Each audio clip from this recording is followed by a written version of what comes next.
साथियों, मैं राम प्रताप सिंह कुशवाहा अपने चैनल ज्ञान एंड नॉलेज में आप सबका अभिनंदन व स्वागत करता हूं।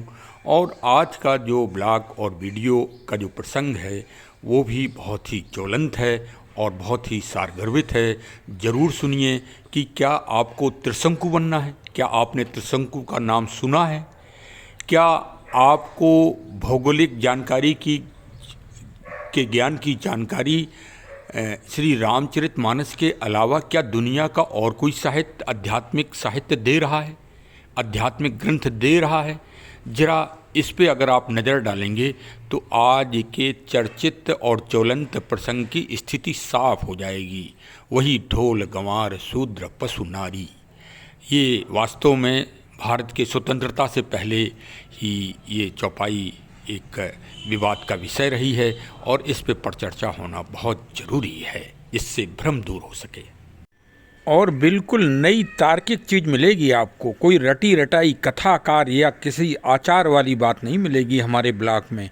हमारे ब्लॉग में पूरे तथ्य, यथार्थ और कानून विधि सम्मत, जो पुलिस को, जिनके आधार पर पुलिस अभियुक्त के विरुद्ध आरोप पत्र प्रेषित करती है, वही तथ्य मैं रखूँगा। मैं कोई आध्यात्मिक या ज़्यादा उत्साह में कोई चीज़ नहीं बोलूँगा। जो यथार्थ और तार्किक है वही मैं बताऊँगा आपको, क्योंकि सभी लोग आँख खोलिए। आँख जो सोता है वो खोता है, जो जागता है वो पाता है, और सभी लोग जागिए। और जो आज देश में सबसे ज्वलंत प्रसंग चल रहा है उसी पर आऊँगा लौट के, लेकिन पहले भ्रम का भावार्थ बता दूं और भ्रम का परिणाम बता दूं। भ्रम में दो हम आपको आज बता रहे हैं शीर्षक। एक तो भीष्म पितामह पूरी ज़िंदगी भ्रम में रहे कि हम तो मरेंगे ही नहीं, हमको तो इच्छा वरदान प्राप्त है। और दूसरा, देश की एक बहुत बड़ी पार्टी जो है हमेशा इस बात को कहती रही कि राम काल्पनिक हैं, राम है ही नहीं। इसका तो उन्होंने हलफनामा भी दिया, तो इस बात को कहने में कोई दिक्कत तो है नहीं भाई। इतिहास तो एक दर्पण की तरह होता है।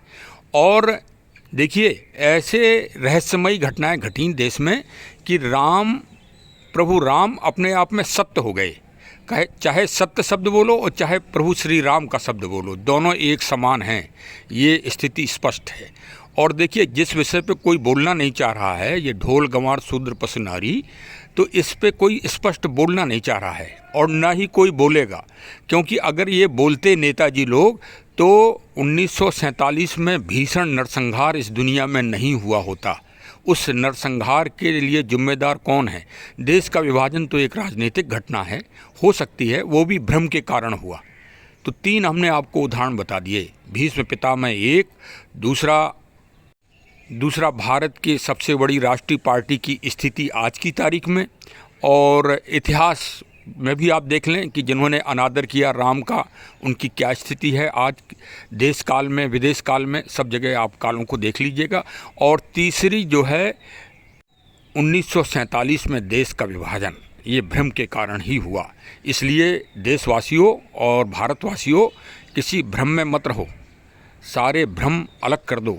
और इन नेताओं के ऊपर अगर फिर से रहोगे तो फिर वही नरसंहार होगा। देश तो नहीं बटना, देश तो वो तो उस टाइम बट गया कि उस टाइम उसके बीज बहुत पहले से बो दिए गए थे। तो जैसे बीज बोओगे वैसे ही तो काटोगे। और ये भी जो काट रहे हैं, ये जो आज ये श्री रामचरितमानस जलाई जा रही है, ये अंग्रेज़ों के एक आदमी की देन है। एक नाम हम ले रहे हैं, एक व्यक्ति का, मैक्स मूलर का। श्री रामचरितमानस व अन्य महान ग्रंथ कोई भारत में पहली बार थोड़ी जलाए गए। भारत में भारतीयों को और भारतीय ज्ञान को जलाने के लिए तो हमेशा सतत प्रयास हुए। पहले हूणों ने जलाए थे, फिर मध्यकाल में नालंदा विश्वविद्यालय, जो बौद्ध धर्म का सबसे बड़ा पठन पाठन का केंद्र था, सबसे ज़्यादा महात्मा बुद्ध जी की पांडुलिपि और उनका सत्य इतिहास था, वहाँ पर उस संकलित इतिहास को जला दिया गया, धू धू करके। वो 3 महीने तक जला हैं। अब ये जलाने की प्रवृत्ति तो पहले से सत्य को जलाया जाता रहा, तो वही सत्य को जलाया गया उस दिन राजधानी लखनऊ में। आध्यात्मिक ग्रंथों में श्री रामचरितमानस ही वो महान ज्ञान है जो नारी शक्ति से ही ओतप्रोत है। सारी प्रेरणा उसकी नारी शक्ति के ऊपर ही है। और चलिए इस छोटी बच्ची के साथ जो घटना घटी उसके बारे में हम आज पर चर्चा करेंगे और उसके आधार पे आप भ्रम दूर कर लीजिए और अपने भाव को अच्छा से अच्छा बनाइए। और इसी के साथ, क्योंकि मैं पुलिस विभाग में रहा हूं और इन्वेस्टिगेशन के काफ़ी अवसर हमको मिले, तो एक छोटी बच्ची 7 से 8 साल की बच्ची की लाश जो है मिली थी। देखिए, ये ना तो कोई नेताजी किसी ने आज तक पंचायतनामा पोस्टमार्टम कराया होगा, और ना ही किसी आचार और कथावाचक ने कराया होगा, और ना ही किसी साधारण व्यक्ति ने इन परिस्थितियों से गुजरा होगा जिन परिस्थितियों से, सत्य परिस्थितियों से एक पुलिस वाला गुजरता है और उसे अनुभव होता है कि वास्तव में ये समाज कहाँ जा रहा है। आज के समाज की अगर आप दृष्टि डालेंगे और जो बालिकाओं के साथ घटनाएं घट रही हैं, तो आप पाएंगे कि तुलसीदास जी बहुत दूरदर्शी थे और उन्होंने इस चौपाई में ही सारा सार लिखा है। देखिए, उस बच्ची की घटना के साथ और एक ट्रैफिक व्यवस्था पर भी हम ध्यान आपका आकर्षण करना चाह रहे हैं कि एक बच्ची का हमने एक्सीडेंट भी देखा था स्कूटी से, वो भी चीज़ हमको याद आ रही है, तो उसको भी इस प्रसंग में थोड़ा हम शामिल कर रहे हैं। थोड़ा गंभीरता से और ध्यान से सुन लीजिए तो इस चौपाई का उत्तर बिल्कुल स्पष्ट हो जाएगा और आपके सारे भ्रम दूर हो जाएंगे। इन उदाहरणों में ताड़ना जो विवादित शब्द है उसको भी परिभाषित किया गया है और ढोल गंवार शूद्र पस नारी को भी स्पष्ट कर दिया गया है, पूरा भ्रम दूर कर दिया गया है। सुनिए अवश्य। देखो, लड़के को चोट लग जाएगी तो लड़का अपने घर का है, कोई बात नहीं, बहू आ जाएगी, लेकिन लड़की आपकी दूसरे के घर जाती है, इसलिए उसको ज़रूर हेलमेट पहनाओ और उस पर विशेष नज़र रखो, उसकी शिक्षा का विशेष ध्यान दो। वो शिक्षित रहेगी तो वो 2 घरों में उजाला फैलाएगी। एक तो आपके घर में फैलाएगी जब तक आपके घर में रहेगी पुत्री के रूप में, और जब दूसरे के घर में जाएगी तो उसमें गुण होंगे, आप माता पिता हो, आपने सिखाए होंगे, तो वो वहाँ भी उजाला करेगी। तो इस तरह महिला सशक्तिकरण को इन तुच्छ भावनाओं से मत तोलो और श्री रामचरितमानस को तो इसमें डालो ही मत। वो तो अमर ज्योति है, वो ज्योति जो कभी बुझती नहीं है, वो महिला सशक्तिकरण का ज्ञान देती है। अब हम माता सीता जी के चरित्र को अगर बताएंगे तो वो तो संकीर्णता हमारी हो जाएगी। उनके चरित्र की तुलना हम ऐसे लोग क्या कर सकते हैं? बड़े बड़े महामुनि और ज्ञानी नहीं कर पा रहे हैं तो हम क्या कर सकते हैं? वो तो महिमा अमर है, अखंड है, वो प्रकृति की स्वरूपा हैं। हम तो एक साधारण सी घटना की बात करेंगे कि जब उस बच्ची की अंतिम क्रिया को जा रही थी तभी हमने ताड़ लिया, और वो क्या कर रहा था लड़का? उस अंतिम क्रिया में जो बक्सा बनता है ना, उस बक्से को बनवाने के लिए लकड़ी का इंतजाम कर रहा था, और उसी टाइम वो पकड़ गया। और उसका भेद किसने बताया था? एक 6 साल के लड़के ने हमको बताया था कि आखिरी टाइम पे वो बच्ची इसी लड़के के साथ आम बीनने गई थी और उसकी अम्मा ने तलाश भी की थी बच्ची की, ये भी बताया था। तो तलाश क्यों की थी? इसी ताड़ना से बचने के लिए कि अगर वो बच्ची की तलाश या ताड़ना ठीक से रही होती तो वो बच्ची की निर्मम हत्या ना होती। और भारत के आपराधिक या दुनिया के आपराधिक महिला आंकड़े भी देख लीजिए।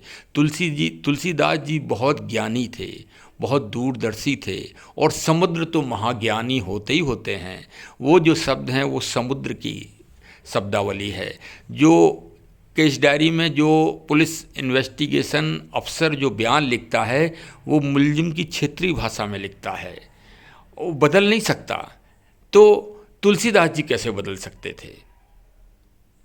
भाई ज्ञानी जनों का एक पीएचडी, हमने एक श्री डॉक्टर साहब पीएचडी वाले बयान बोल रहे थे, तो वो कह रहे थे कि कितने राम, अरे राम को क्या, राम को जैसे पानी को वाटर कह लो, पानी कह लो, जल कह लो, अमृत कह लो, पर्यायवाची हैं। उसी तरह राम जी के भी पर्यायवाची हैं। कोई दशरथ नंदन के रूप में उनको देखता है, कोई ब्रह्म शक्ति के रूप में राम को देखता है। आप तो डॉक्टर साहब पीएचडी होल्डर हो, आप कैसी बेकार की बात करते हो? भ्रम मत पालिए, इस जनता को भ्रमित मत करिए। नहीं तो दुर्योधन की तरह हाल ही होगा। दुर्योधन सोचता रहा कि भीष्म पितामह हमारे महान सेनापति हैं, जिनको इच्छा वरदान प्राप्त है, हम युद्ध अवश्य जीत जाएंगे। ये उसका अहंकार था। ईश्वर से जुड़ने दीजिए लोगों को, ईश्वर शक्ति से, भक्ति से जुड़ने दीजिए। हम नहीं कहते हैं किसी पंडित जी के पास जाओ, किसी आचार्य जी के पास जाओ, बिल्कुल मत जाओ, लेकिन ईश्वर शक्ति को तो मानो। शास्त्रों से सबको ज्ञान प्राप्त होता है, सबको।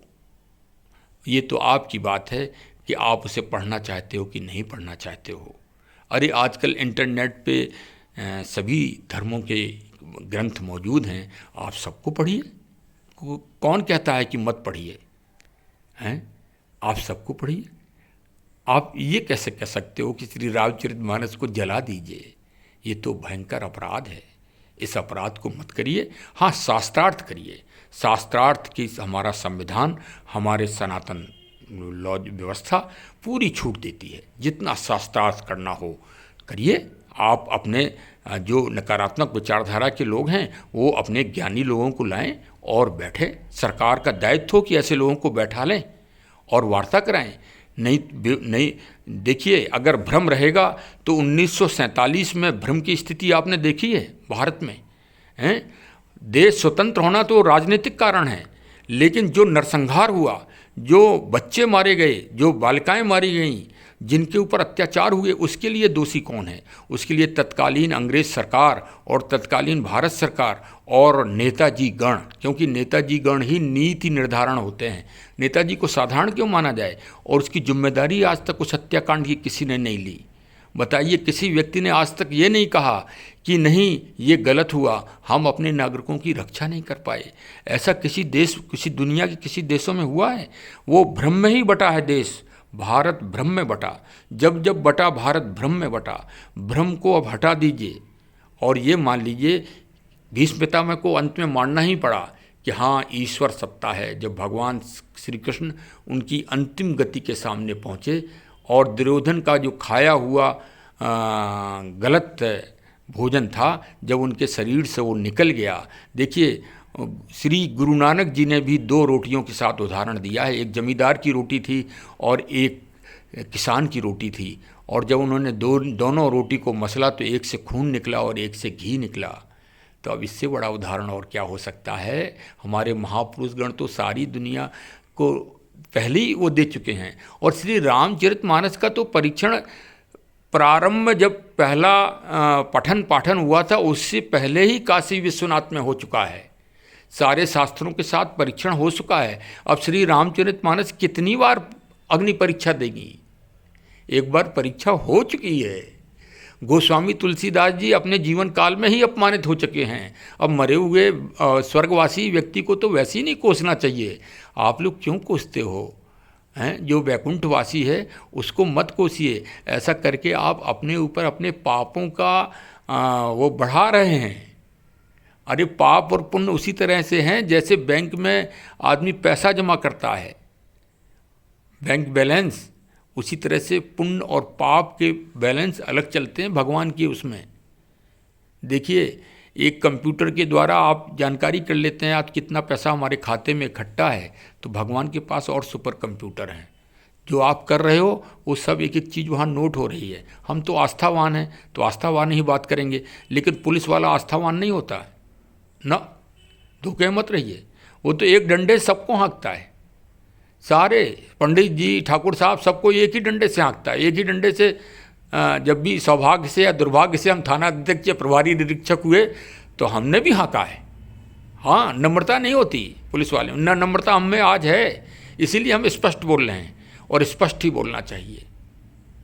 तो भाई चलिए, आज काफ़ी कुछ हो गया। और अब तो चूंकि भाई पुलिस केस हो गया है तो हम इन्वेस्टिगेशन हमें करने का मतलब मौका मिल ही गया है। हम रोज़ प्रतिदिन कुछ ना कुछ आपको श्री रामचरितमानस और सकारात्मक और नकारात्मक दोनों तथ्यों को निष्पक्ष रूप से रखेंगे। निर्णय लेना आपका काम है, क्योंकि जनता से बड़ी कोई अदालत इस दुनिया में ना पहले थी, ना आगे भी होगी और ना वर्तमान में है। जनता की जो धारणा होती है वही धारणा बनती है आगे चल के, और वही उसी तरह के कानून भी बनते हैं एक देश में।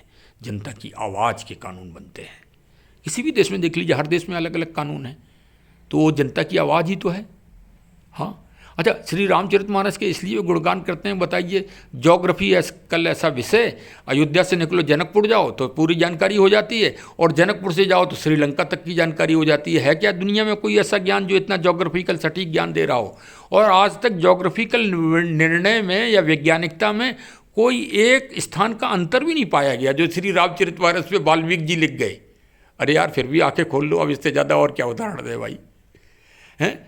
जब हम क्लास में नहीं गए थे स्कूल में, तब हमारे बाबा ने हमें रामचरितमानस को काफ़ी कुछ सुनाते थे वो सुबह सुबह। हाँ, अब तो पुराने लोगों ने भी सुनाना बंद कर दिया है। अब कौन, बताओ, रामचरितमानस कोई चौपाई सुनते देखा है आपने? सुनाते देखा है कोई बाबा, दादा, नाना कोई सुनाता हो? अरे अब तो गुड मॉर्निंग चल रही है ना, अंग्रेज बनना है भैया आपको। अरे त्रिशंकु का भी नाम है भारत के इतिहास में, जो न स्वर्ग जा पाया न पृथ्वी लौट पाया, बीच में, तो बीच वाली स्थिति चल रही है भैया जी हम लोगों की। न इंग्लिश मिली और न हिंदी मिली, बीच में त्रिशंकु बन गए। चलिए साहब, सबको बहुत बहुत धन्यवाद, आपने बहुत समय दिया, हमको सुना, तार्किक विषय, यथार्थता को सुना। अब जय हिंद, जय हिंद। आगे फिर बनेगा कोई ब्लॉग, आपको फिर पेश करेंगे, प्रस्तुत करेंगे। आभार के साथ बहुत बहुत धन्यवाद। हमारे चैनल को सब्सक्राइब न किया हो तो कृपया ज़रूर करिए, ये गुरु आदेश है, उसका हम पालन करते हैं। उन्होंने हमको बताया था कि अपने अंत में निवेदन सभी लोगों से कर लीजिए। तो चलिए, आज का कल्चर यही है, आज का ज्ञान यूट्यूब में ही है। फिल्में लोग बाग कुछ दिनों के बाद देखना बंद कर देंगे। हाँ, क्योंकि इसमें सत्य चीज़ निकलती है, आदमी सत्य जानकारी देता है। डुप्लीकेसी इसमें भी चल रही है, तो आदमी समझदार है, सब समझ जाता है कि ये सही व्यक्ति के द्वारा बनाया गया है कि गलत व्यक्ति के द्वारा बनाया गया है। फिलहाल हमारी रिक्वेस्ट यही है कि हमसे जुड़िए और प्रकृति पर्यावरण के साथ साम्यक घटनाओं, आध्यात्मिक विषयों पर भी जानकारी लेते रहिए। अपनी परिचर्चा में अपने कमेंट के द्वारा ज़रूर हमको अच्छा लगा हो तो बताइए, और अगर हमारी बात पसंद ना आई हो तो भी हमको बताइए। आपका मार्गदर्शन हमारे लिए एक आशीर्वाद के रूप में होगा। बहुत बहुत धन्यवाद। Thank you. जय हिंद, जय हिंद, जय हिंद।